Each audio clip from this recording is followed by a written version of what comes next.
Oi, pessoal, tudo bem? Eu sou a professora Ana Carolina e hoje nós vamos discutir os principais elementos que levaram ao declínio e à queda do Império Romano. Acompanhe aqui comigo.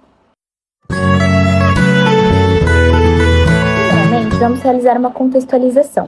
Eu vou dividir entre elementos internos e externos. Ali, então, no século V, a gente vai ter um contexto histórico que trouxe diversos acontecimentos, que vão levar, então, ao declínio e, por fim, à queda do Império Romano.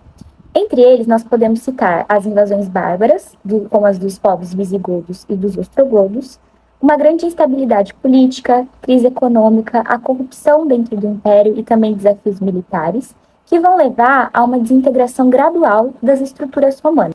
Através disso, nós vamos ter grandes transformações culturais e, principalmente, a difusão do cristianismo no início da Idade Média. E na tentativa de evitar o aumento dessa crise, o Império vai e organiza um novo sistema de impostos, além de também estabelecer uma lei que vai obrigar a hereditariedade das atividades que eram exercidas, o que significava que todas as funções seriam então herdadas de pais para filhos.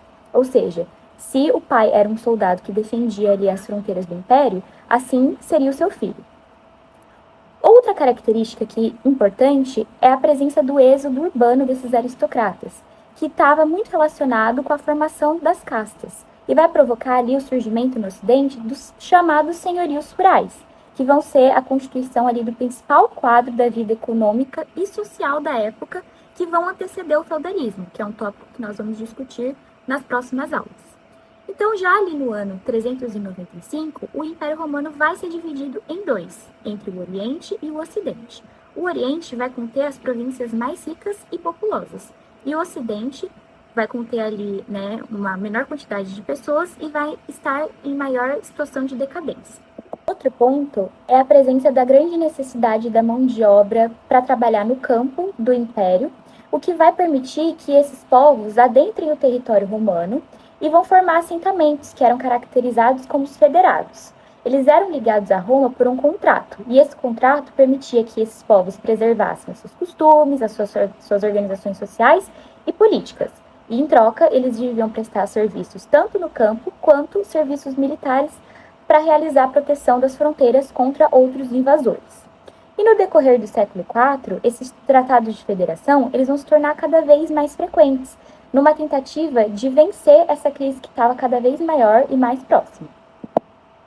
Continuando, nós vamos ter aqui também, no século V, um enorme crescimento de povos que estavam em busca de proteção contra os hunos, que se mobilizavam cada vez mais em direção à Europa Latina. Em 395, depois da divisão do Império ali pelo Teodósio, o seu filho Honório, que vai se tornar o imperador do Ocidente, e o Arcádio, que vai se tornar o imperador do Oriente.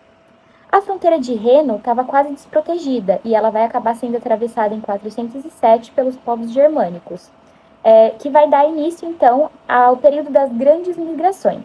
Esses povos marcam ali a sua chegada na Península Ibérica no ano de 409, depois da Era Comum. Vamos agora realizar um pouco contextualização dessas invasões, Durante o século IV, o Império Romano ele já estava dividido, como a gente falou, entre Oriente e Ocidente, e ele fazia fronteira com diversos povos, tanto povos da África, tribos do Sudão, ao norte, desde a Península Escandinava até o Mar Negro, e nas regiões de Reno e Danúbio, a gente tem a presença dos povos germânicos, que eram as populações tipicamente nômades. Então, essas diversas tribos, elas se instalaram durante muito tempo pacificamente dentro do Império, e, como já falei, chegaram a fazer parte do exército romano, como soldados ou como mercenários, contribuindo na defesa das fronteiras.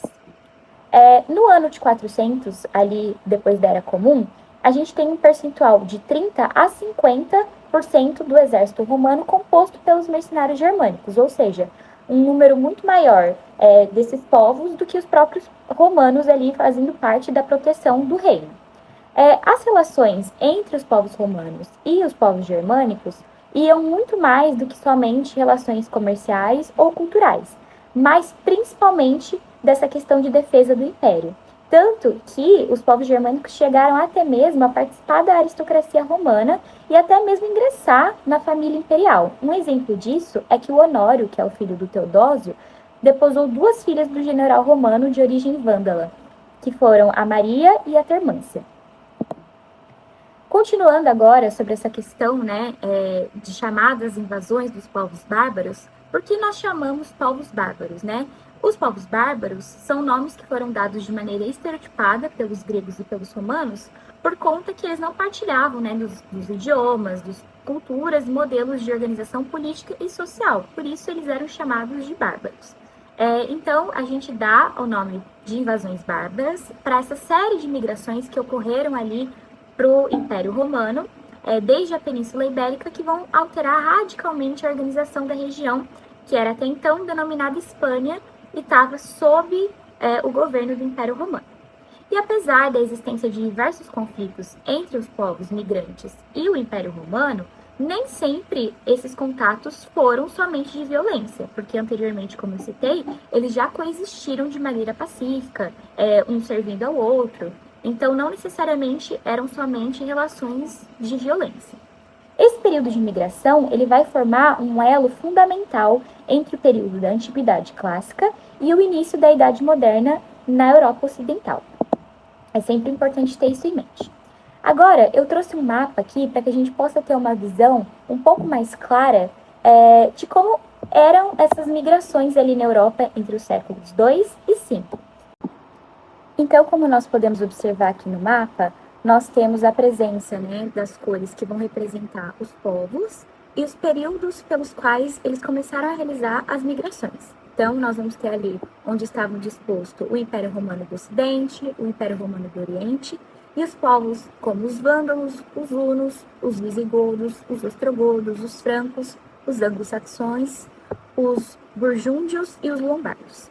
Então, através desse mapa, a gente consegue ter uma ideia melhor de como esses povos estavam dispostos, né, durante os séculos e os períodos com os quais eles começaram a realizar essas migrações. Dando continuidade, a gente vai dividir basicamente em duas fases esses períodos de migração.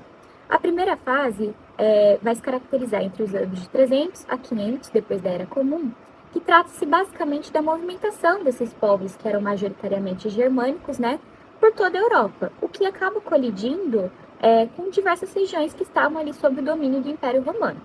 Os visigodos foram os primeiros que vão entrar em conflito ali com o Império, sendo que inicialmente eles foram contratados para auxiliar na defesa das fronteiras contra diversos invasores, o que é curioso, porque posteriormente eles vão ser responsáveis pela invasão da Península Itálica, que vão ser seguidos pelos ostrogodos, que foram liderados pelo Teodorico Grande, que foi rei dos ostrogodos, rei da Itália e regente dos visigodos. A segunda fase, ela vai se caracterizar entre os anos de 500 a 700 depois da Era Comum, que vai se tratar, sobretudo, do estabelecimento progressivo dos eslavos na Europa do Leste, que vai ser um movimento que se iniciou ali na ocupação da região da atual República Tcheca.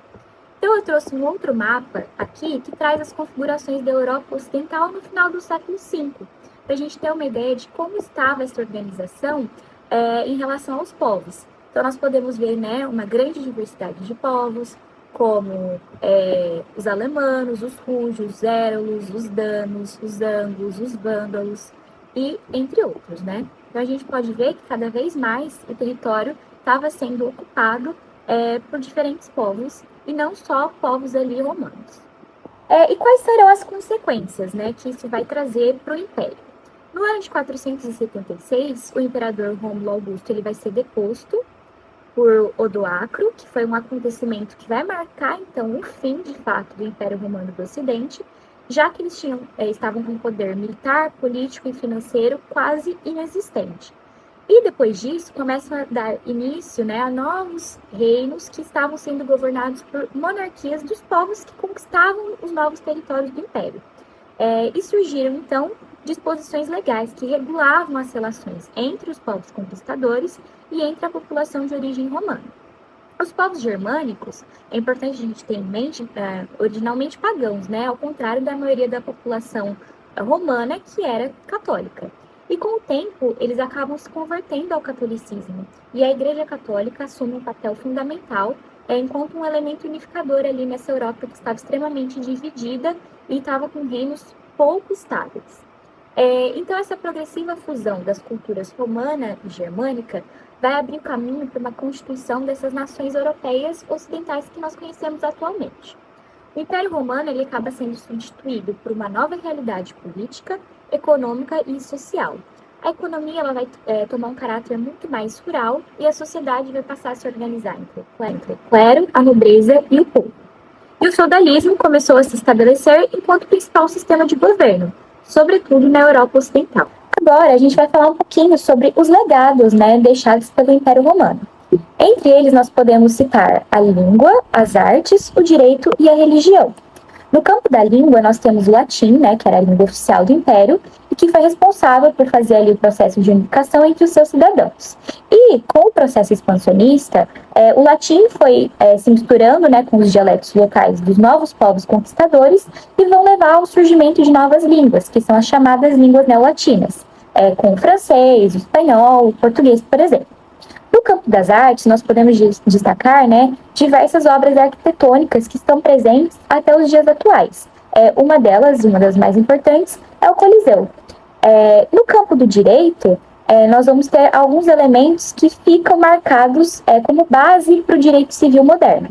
Entre eles, nós podemos citar a Lei das 12 Tábuas, e o Corpo do Direito Civil, que foi uma obra jurídica desenvolvida durante o governo do Justiniano I, no Império Bizantino, e que vai auxiliar ali, para a constituição de outras normas e regras estabelecidas no direito civil moderno.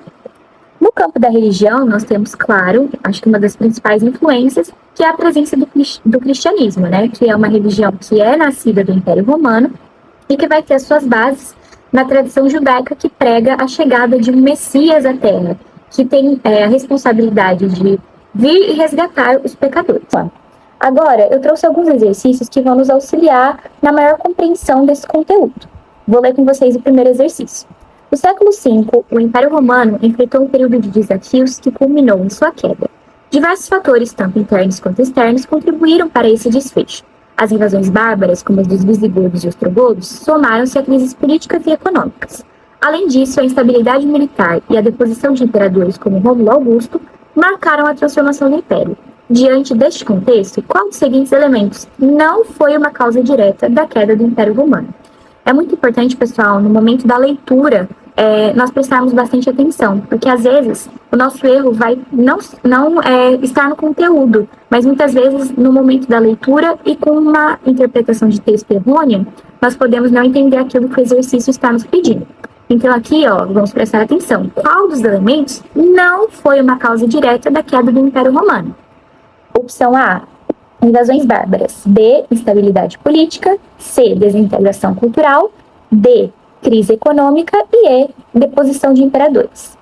Qual dessas alternativas é a que representa que não foi uma causa direta da queda do Império Romano, pessoal?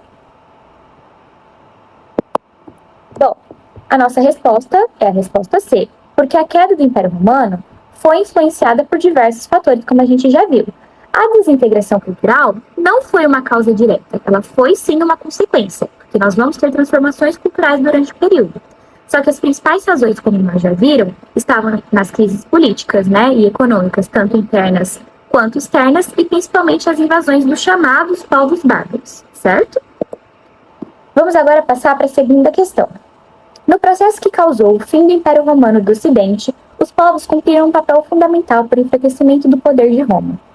A alternativa que consta o nome de um povo que não teve envolvimento com as invasões germânicas é A, os etruscos, B, érulos, C, alamanos, D, vândalos e E, visigodos. Então, qual é a alternativa que seleciona um povo que não teve envolvimento com as invasões germânicas? Bom, pessoal, a resposta é a resposta A. Os etruscos, eles não tiveram envolvimento com as invasões germânicas. Esse povo era um povo que já habitava ali a Península Itálica quando a cidade de Roma foi fundada. Eles chegaram até mesmo dominar a cidade de Roma em um certo período ali, monárquico, e eles foram responsáveis por nomear reis na cidade. Eles foram conquistados pelos povos romanos por volta ali do século I, antes da Era Comum, e também durante o período republicano. O que vai ajudar a gente a ter em mente quais foram esses povos é aquele mapinha que eu mostrei para vocês, que a gente pode ter uma noção maior da organização desses povos ali até o século V. Passando para a questão 3. Os historiadores têm como marco para a desagregação do Império Romano do Ocidente o ano de 476. O que aconteceu nessa data que marcou a desagregação do Império Romano? A. O ataque dos hunos, liderados por Átila à cidade de Roma. B. A destituição do imperador Rômulo Augusto após a conquista da cidade pelos Érulos. C. A transferência da capital de Roma para Avelino por ordem de Constantino. D. A fundação da cidade de Constantinopla. E E. A transferência dos membros do Senado Romano para Constantinopla. Então, aqui, qual foi o marco da desagregação do Império Romano do Ocidente?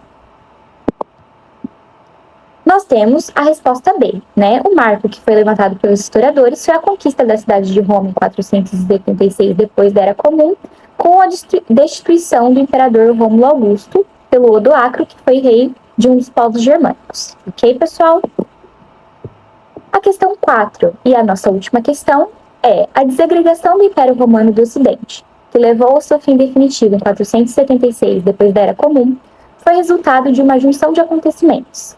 São razões utilizadas para explicar esse fato, exceto, aqui nós temos que encontrar qual não é uma das razões, né?